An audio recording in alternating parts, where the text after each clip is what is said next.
Добре дојде и пожелуваме на гувернерката Анита Ангеловска-Бежовска, која е гостинка во Македонско радио. Благодарам на поканата. На крајот на годината и почетокот на новата е време кога се прават пресеци на оствареното и плановите за идните очекувања. Еден сублимат да дадеме на 2018 година. Генерално има благо заздравување на економијата, ја релаксиравте по трет пат монетарната политика. Зошто се прави овој чекор? Во текот на 2018 година на 3 пати извршивме намалување на каматната стапка, односно каматната стапка на благајнички записи, која што е основната референтна каматна стапка. Во март, во август и последното намалување беше направено во декември. На овој начин каматната стапка беше сведена на историски најниско ниво досега од 2,5%. Намалувањето на каматната стапка има за цел стимулирање на тамошно намалување на активните каматни стапки во банкарскиот систем, односно обезбедување на поповолни услови за финансирање на реалниот сектор.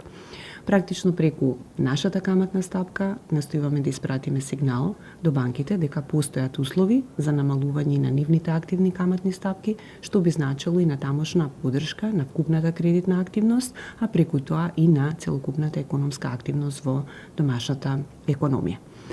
За да може да се изврши намалување на каматните стапки, потребно е да постојат одредени предуслови, кои што де факто постоја и затоа ние впрочем можевме да направиме трикратно намалување на каматната стапка. Двата клучни пункта кои што го детерминираат просторот на маневр за монетарната политика, односно просторот за релаксирање, се девизните резерви. Кога зборувам за девизните резерви, мислам за нивното ниво, но и патеката на нивно движење. И вториот клучен пункт се инфлацијските движења, бидејќи како што знаете, основната цел на Централната банка е одржување на ниско, стабилно ниво на инфлација. Гледано генерално, Централната банка во текот на целата година откупуваше девизи на девизниот пазар, што позитивно влијаеше врз акумулацијата на девизните резерви. На овој начин девизните резерви на крајот на месец ноември достигнаа 2,7 милиарди, или тоа значеше пораст од околу 435 милиони евра во текот на оваа година.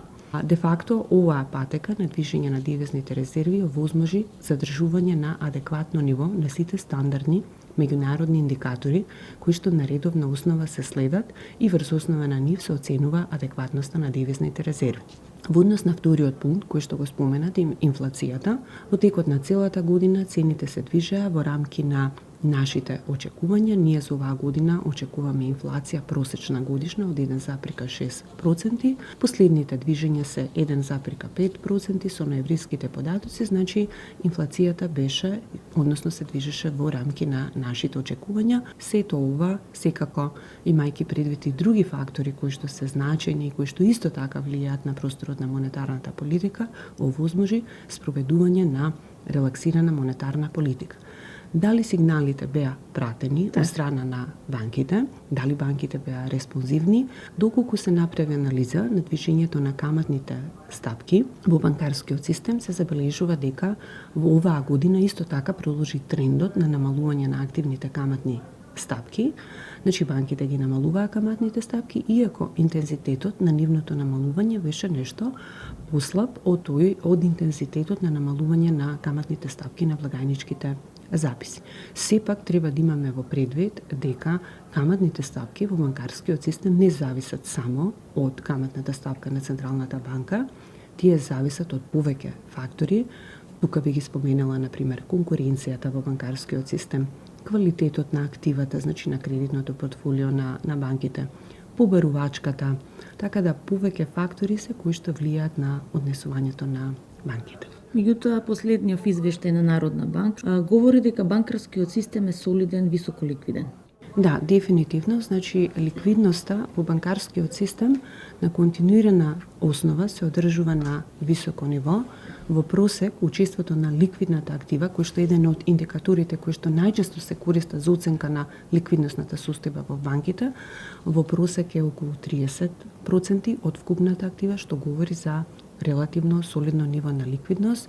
Ова ниво на ликвидност на континуирана основа се одржува, дури ако се споредиме со предкризниот период, се забележува дека во посткризниот период банките одржуваат релативно повисоко ниво на ликвидност. Така да ликвидноста воопшто не е во прашање кога се зборува за банкарскиот систем, да имаат адекватен простор за поддршка на проекти кои што секако треба да се издржани.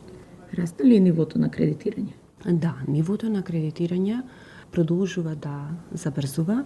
Последните податоци упатуваат на кредитен раст од околу 8%, при што повисок е кредитниот раст на населението, некаде нешто над 10%, а нешто понисок е кредитниот раст на корпоративниот сегмент. Меѓутоа, сепак, генерално гледано, оваа стапка на кредитен раст, според последно расположливите податоци, значи забрзување на кредитниот раст во споредба со претходните 2 години, кога во просек тој се движеше некаде околу 5%. Овие движења на кредитниот раст во основа се и во линија со нашите очекувања за оваа година, а за натамошниот период, среднорочен период, исто така очекуваме задржување на солидни стапки на кредитен раст, некаде околу 8,5%, но можно е тие да се брза, значи сепак кредитниот раст е рефлексија на многу економски други фактори, случување во економијата, значи и неекономски дури фактори, перцепции, очекувања, согледување за ризици и така натаму. Нефункционалните кредити, како стоиме тука? Бројките што говорат? Последните податоци патуваат дека трендот на намалување на нефункционалните кредити продолжува.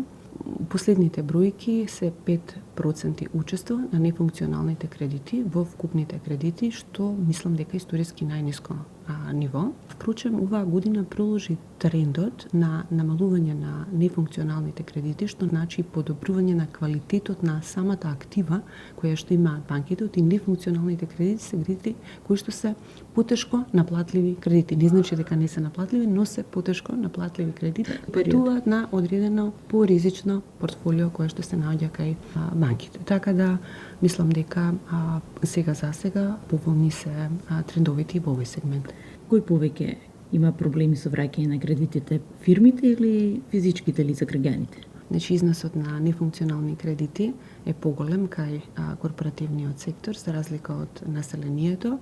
Може би тука е во прашање и самата природа, бидејќи кај населението се работи за голем број на кредити со релативно помалка износ, и така да кај населението веќе подолг период наназад стапката на нефункционални кредити се движи некаде околу 2,5, 2,4, значи учество на нефункционалните на население во вкупните на население е значајно пониска, а над просечната стапка се движи нефункционалната стапка кај корпоративниот сектор. До сега зборувавме за 2018 годината која што веќе заминува, да се осврнеме на 2019.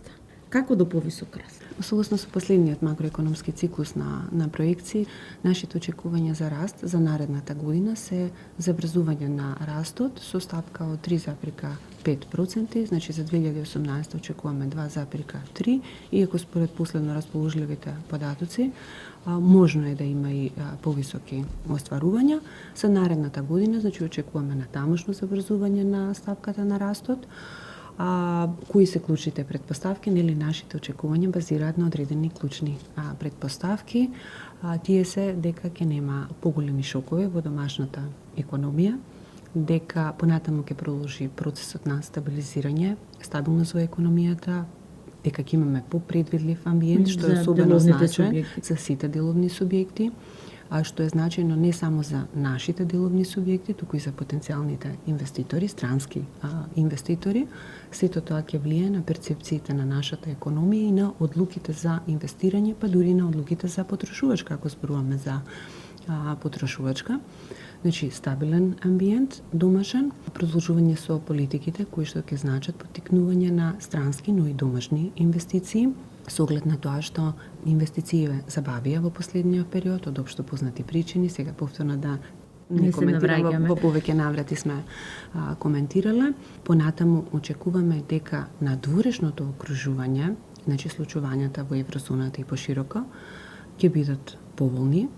Значи, веќе последниве години се забележува одредено забрзување на растот на глобалната економија, на европската економија, иако има доста ризици кои што се присутни и во надворешното окружување. Тука главно, кога зборувам за надворешни ризици, мислам на протекционистичките политики, тензиите во доменот на трговијата, кои што може да имаат неповолни импликации генерално, глобално, врз глобалниот раст, растот во рамки на Европската унија. Знаеме дека Европската унија е наш значаен трговски партнер. Меѓутоа, таа во минатото растеше солиден раст, но ние сепак тој чекор некако како да не го фативме.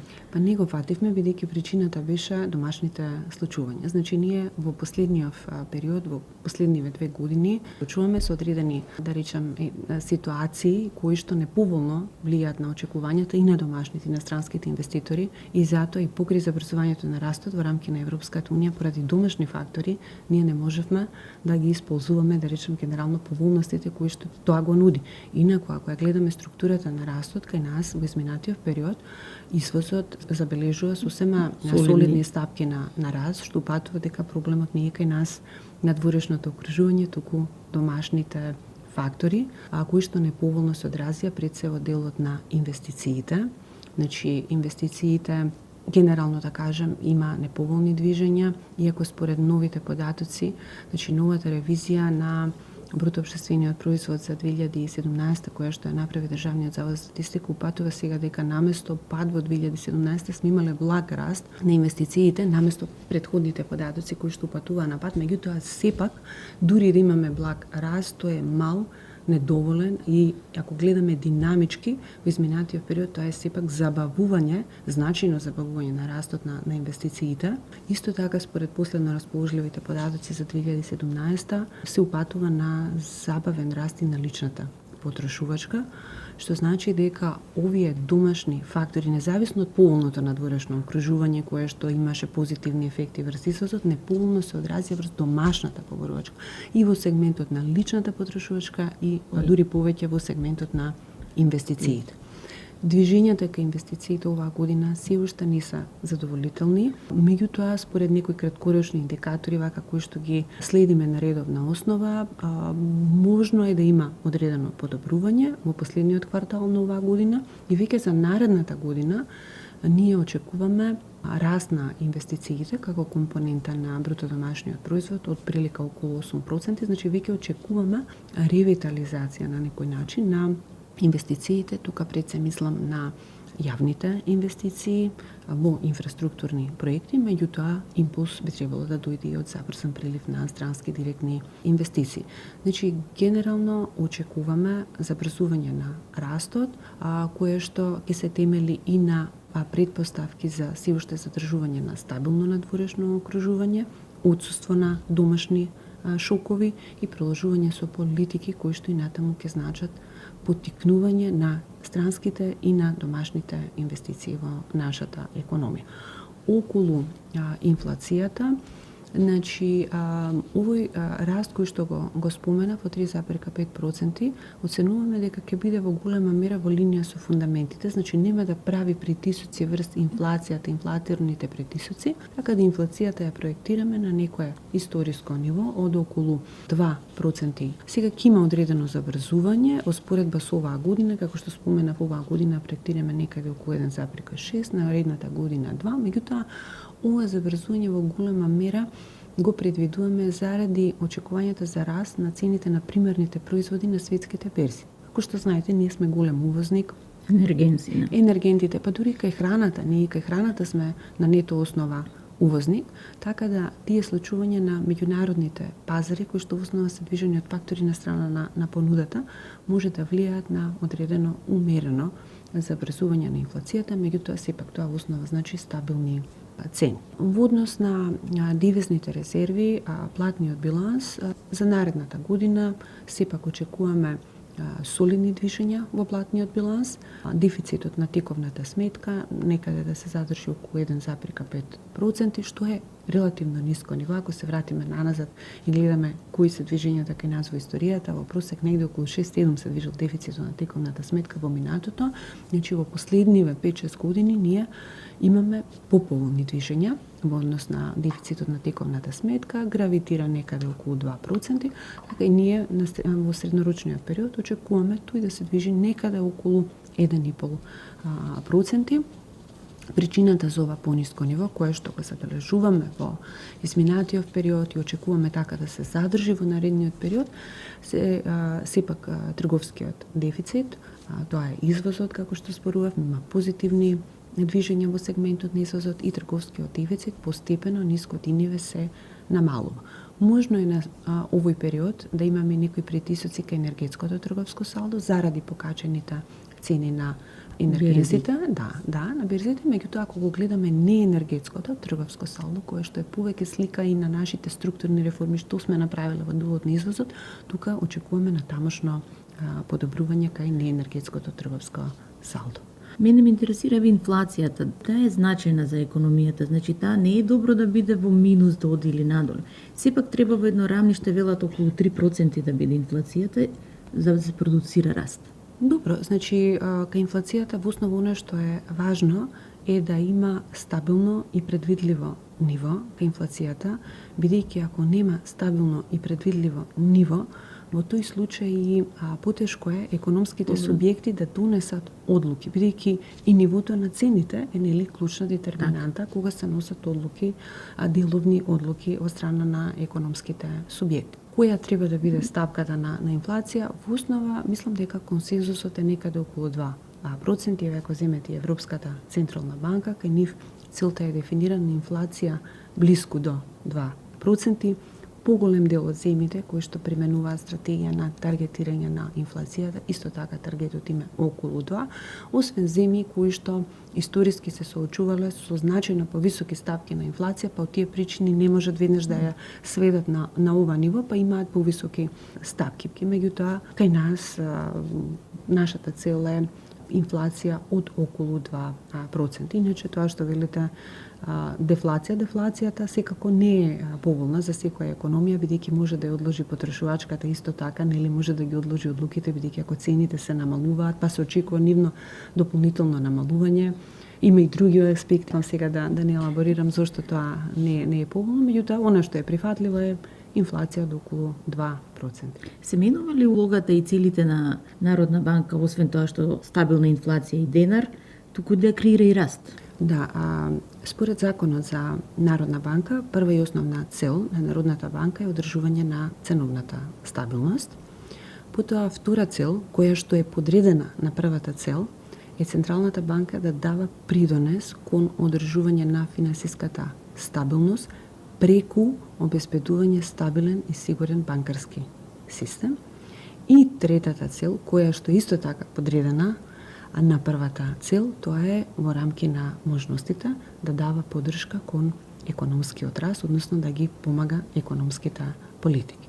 Впрочем, ние тоа и го правиме постојано, доколку не е загрозена ценовната стабилност и доколку не е загрозена финансиската стабилност, преземаме бројни мерки кои што се насочени кон создавање на поповолно финансиско окружување, по поволни услови за финансирање, кои што ќе поттикнат кредитен раст, а кредитниот раст секако е еден од значајните фактори кои што влијае на економскиот раст во економијата. Инаку, посредно, преку одржување на стабилна инфлација, исто така ние влијаеме на очекувањата, значи ние креираме еден стабилен и предвидлив амбиент. Без стабилност на цените, значи многу потешко ќе биде да се инвестира, да се носат одлуки за вложување во било кој сегмент од економијата. Затоа и општо е познат ставот дека ценовната стабилност е најдобриот придонес кој што Централната банка може да го даде. Секако во посткризниот период централните банки одеа и со неконвенционални мерки, се во насока на поддршка, особено кога немаше инфлацијски притисоци, имаат централните банки простор во поддршка на релаксирани финансиски услови и поддршка на растот. Тоа впрочем го правевме и ние, затоа што и ние преземавме неконвенционални мерки, некои од нив се уште се во сила, значи како мерки, така да ние де факто и помагаме за растот. Имате ли соработка и со Министерството за финансии? Апсолутно имаме одлична соработка со Министерството за финансии. Се што ни е потребно, дали консултации, дали размена на податоци, информации, нормално во законска рамка, се што е дозволено, споделуваме, дискутираме, разговараме за прашања кои ги засегаат и монетарната и фискалната политика, бидејќи само тоа е предуслов да добро се разбираме, нели, и да дојдеме до некое оптимално решение за целокупната економија. Народна банка во изминативе 2 децени во време на кризи и шпекулации и одредени притисоци докажа дека достојно се оствари основната цел стабилен денар. Останувате ли на определбата за фиксен курс на денарот и дали истиот е предност за нашата економија?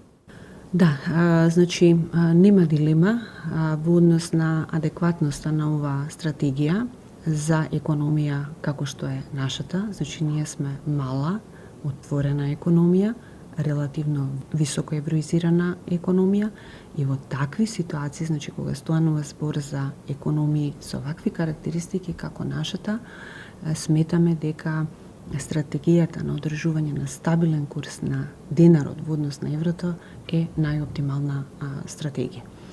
Зошто е таа важна? Значи, во услови кога економијата е отворена, тоа значи таа во принцип е подложна на голем број на надворешни шокови, вклучително и шокови од промена на курсот. Значи, ако имаме позначителни промени кај курсот, сето тоа, бидејќи ние сме големи увозници и значаен дел во потрошувачката кошница се и увезени производи, тоа би значило голем преносен ефект од курсот врз домашните цени, значи поголема волатилност и променливост на цените, што може да го доведе во прашање, значи, или да ја доведе во прашање остварувањето на нашата основна цел, а тоа е ценовната стабилност. Тоа е едниот момент. Вториот момент, значи, во основа зошто се бара по флексибилен курс, нели?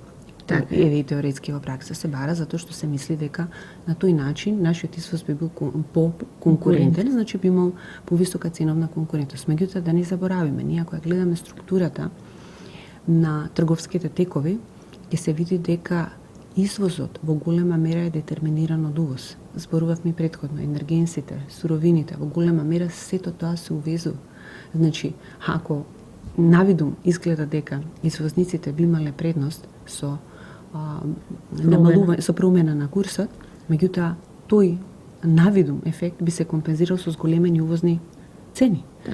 Значи, може би да, ако зборуваме за поотделни извозници кои што кои што во структурата на извозот нема поголемо учество увозот, да, меѓутоа ние сме тука да се грижиме за целата економија, значи да ги процениме бенефитите од ова за целата економија, а не да се водиме од индивидуални случаи. Во суштина, ако зборуваме, проблемот кај извозот, поголемата конкурентност, тој е структурен проблем. Тој не може да се адресира преку ценовни промени. Значи, суштината е дека потребни се структурни реформи, кои што на среден рок ќе зголемат конкурентноста на нашиот извоз, ќе го направат покомпетитивен во меѓународни рамки, а не преку промена на курсот. Значи не преку промена која што би произлегла од овој канал. Ние како Централна банка на континуирана основа, значи правиме анализи за адекватноста на оваа стратегија, вклучуваме Меѓународниот монетарен фонд, прави анализи и нашите анализи и анализите на Меѓународниот монетарен фонд на крајот водат до ист заклучок, а тоа е за оптималноста и адекватноста на оваа стратегија. Самите анализи на начинот на кој што се прават треба да покажат дали овој курс, ова ниво на курс кој што ние сега го имаме е адекватно и во линија со економските фундаменти на економијата. Ако не е, тоа значи би требало корекција на курсот. Меѓутоа, анализите јасно покажуваат дека сегашниот курс кој што ние го имаме е во линија со фундаментите во економијата. Значи не идентификува никаков проблем кој што би произлегувал од курсот и би се одразувал врз извозот. Впрочем, ако ги проанализираме податоците за извозот, се гледа дека структурните реформи кои се спроведоа во делот на деловното окружување, каде што се постигна позначено например, тие даваат резултати. Значи нас извозот расте со солидни стапки во посткризниот период. Расте ми со повисоки стапки од некои зими во регионот на југоисточна Европа. Значи, а причината за тоа е влезот на странските директни инвестиции.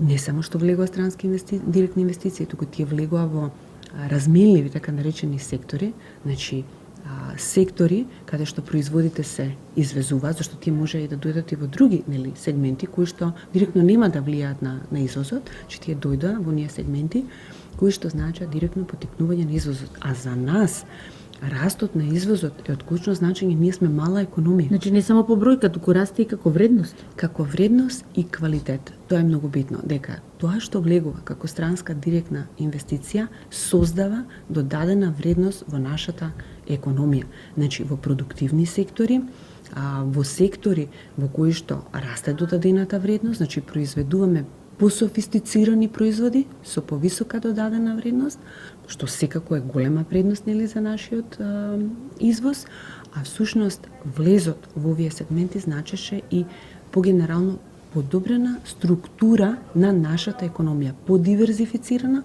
и подобрена структура. И затоа и понатаму особено е важно да продолжи овој тренд на влез на странски директни инвестиции во сегменти кои што ќе значат повисока додадена вредност. Да. Сепак имаше аналитичари кои што велат дека ваквиот курс на денарот скапо не чини, се трошат многу девизни резерви во одбрана на курсот на денарот. Добро, мислам, легитимни се сите, секој има право нели на свое размислување. Ние впрочем, ако не интервенираме сега, курсот би требал да апрецира, затоа што откупуваме, затоа што има, како и што спомнав претходно, Одлични се. Да, одлични се движењата на девизниот пазар и доколку ние не откупуваме, во моментот треба да има апрecijaција, апрecijaцијата потоа ќе бидеме критикувани, нели? Така. Бидејќи ќе апрецира курсот. Така да не би имала што дополнително да кажам. Во суштина она е битно дали курсот е во линија со фундаментите на економијата, како што кажав, сите анализи, не само нашите, јас да се абстрахирам од нашите анализи, да земам од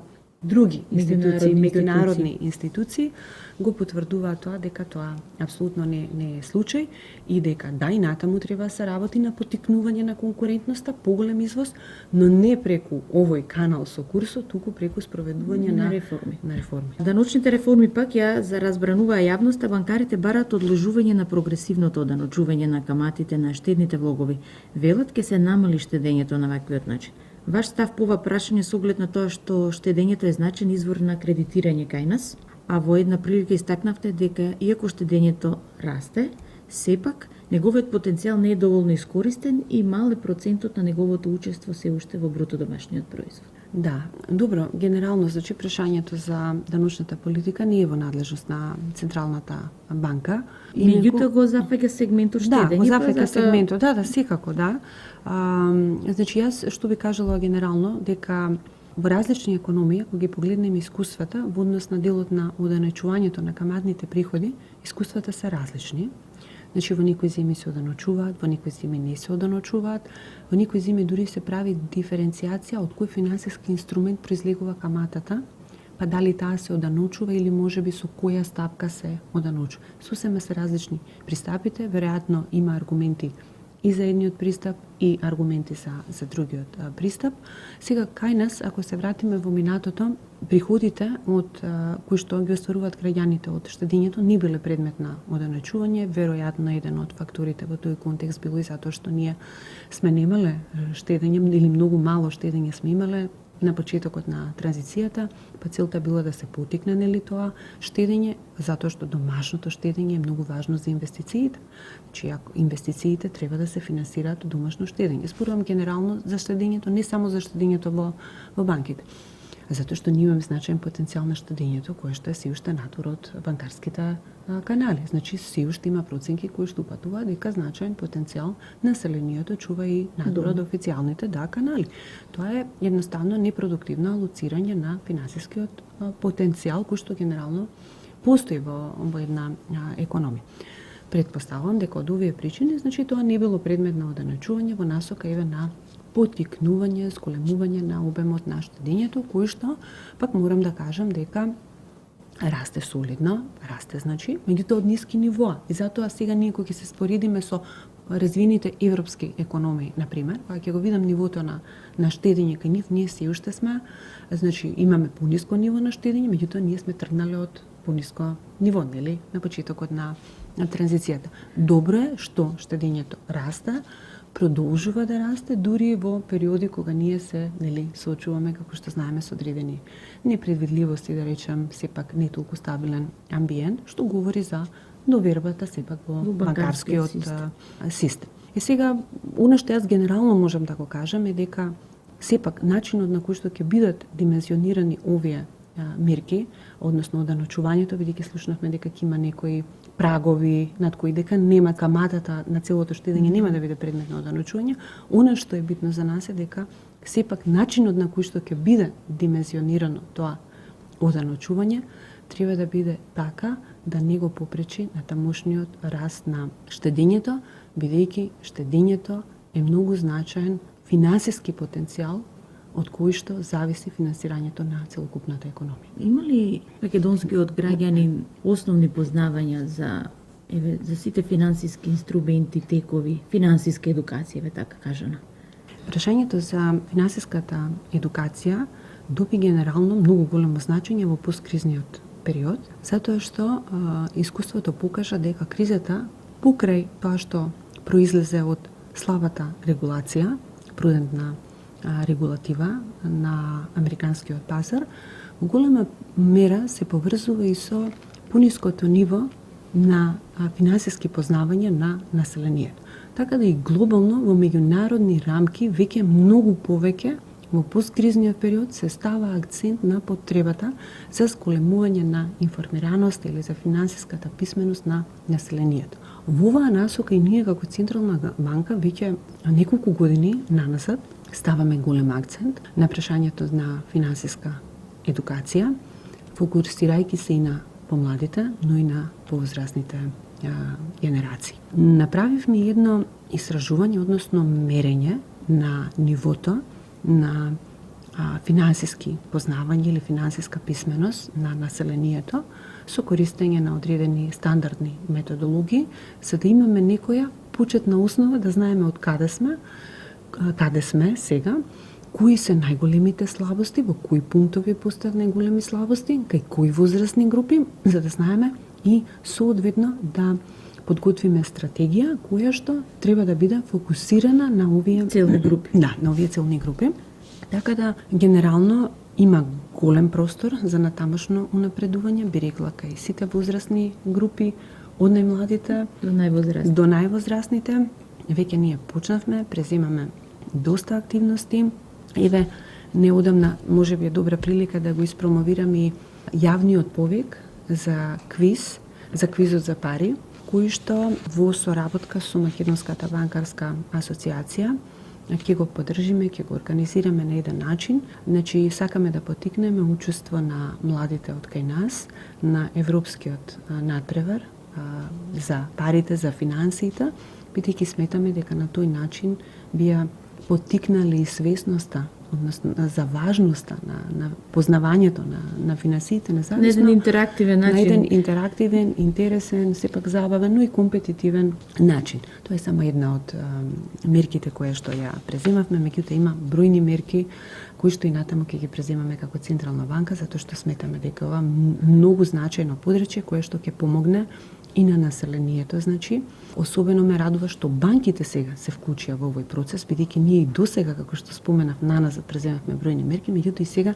и банките поактивно се вклучуваат. Ние склучивме и меморандум со Македонската банкарска асоциација за поширока соработка, бидејќи тие се впрочем многу важен сегмент на банкарскиот систем, отпаѓа околу 90% од купниот финансиски систем. Тука граѓаните најчесто се соочуваат со потребата за одредено финансиско предзнање при склучување на договори за кредити особено, така да ме радува и што банкарската заедница покажа интерес и ќе биде поактивно вклучена освен нас како регулатори. Па добро, една и од причините што се случи таа глобална финансиска криза е ниската финансиска едукација. Така е, да. Па се надевам дека ние тука веќе ќе имаме позитивни чекори. За крај, каде е сега банкарскиот систем? Кажавме дека е во одлична состојба, меѓутоа во која насока би требало да се движи? Има ли тука некои нови имиња, окрупнување на банки, зашто имаме голем број на деловни банки, па не финансиски тука институции? Последно расположливите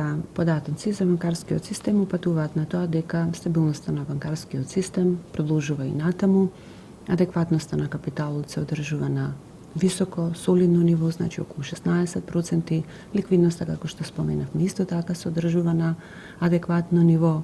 Квалитетот на активата на банкарскиот систем продолжува да се подобрува, што значи генерално ги потврдува и досегашните констатации за здрав и стабилен банкарски систем. Во однос на Прашањето кое што го покренувате околу можноста за окрупнувањето и така натаму, да, факт е дека доколку го имаме предвид бројот на банките кај нас, сразмерно на големината на нашата економија, заклучокот е дека имаме преголем број на банки и оттаму ние како Централна банка во повеќе наврати досега истакнуваме дека потребна е консолидација на банкарскиот систем, која што може да се случи или преку пресемање или преку припојување на една банка кон друга банка, бидејќи сметаме дека овој процес е особено значаен за помалите банки, кои што поради економија на обем имаат поголеми предизвици да на подолг рок остваруваат повисоки приходи кои што ќе им овозможат на долг рок одржлив раст. Значи, кај нив предизвикот е поголем, така да окрупнувањето сметаме дека би довело и до квалитативни промени во банкарскиот систем. Тоа ефективно очекуваме да значи зголемена конкуренција во банкарскиот систем, а зголемената конкуренција во банкарскиот систем пак очекуваме да резултира со нови производи на банките, подобри услуги, поповолни услови за населението, што исто така би значило и поголема финансиска инклузија, односно поголем пристап до банкарските услуги на поголем дел од населението. Ви благодарам што бевте гостинка на Македонско радио, Радио Скопје.